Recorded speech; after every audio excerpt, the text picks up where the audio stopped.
Manufacturing in Europe just keeps getting into more difficulties. Production in the EU shrank 1.5% in January from the month before.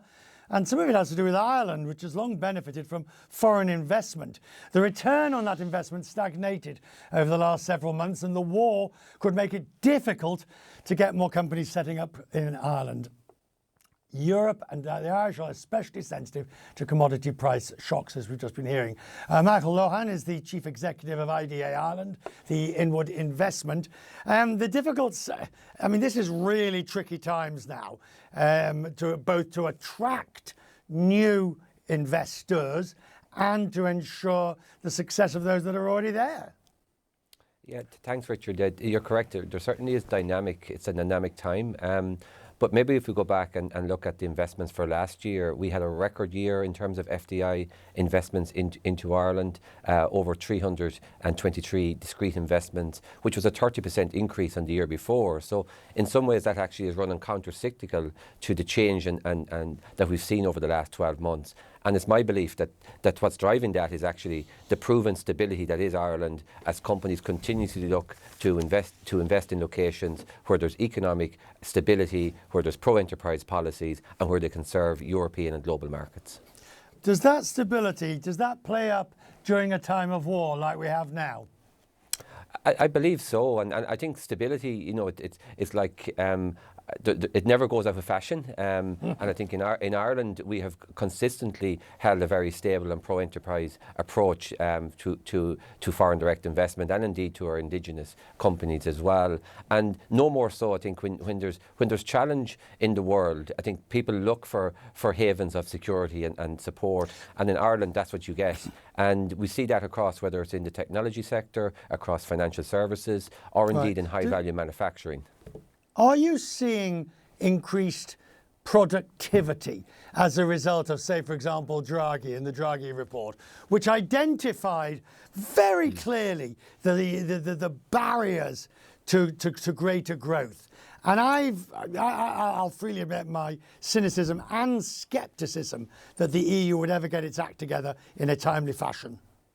Yeah, so I think it's been certainly a period of particular reflection for Europe. The Draghi report and the Letty report, quite clearly highlighted the challenges, both from, if you want to call it, the innovation gap that exists, and indeed maybe from a policy and over-regulation.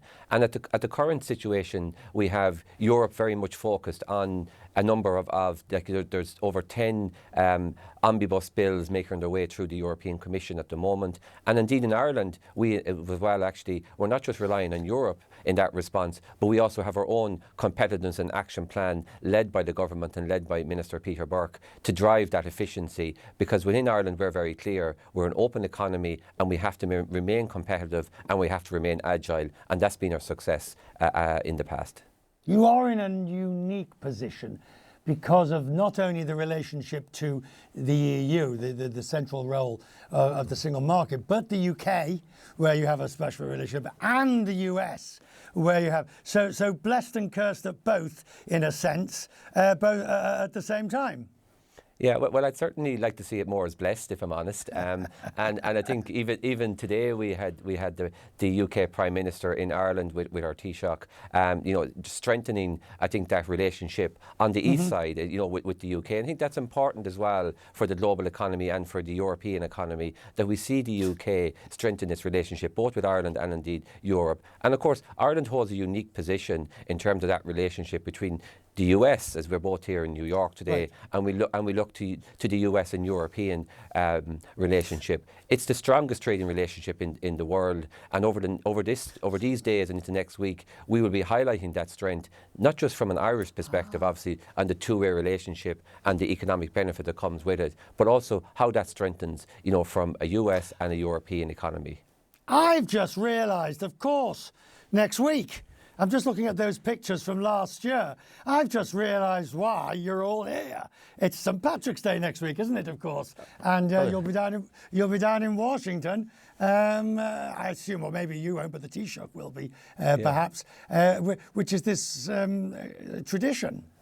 It is absolutely, and you're correct. So I'm here as part of the delegation. I travelled to DC at the weekend, and will be in DC with So the what's your Taoiseach. message going to be to President Trump and Howard Lutnick and others? What is it going to be? Cut the tariffs. We don't deserve them.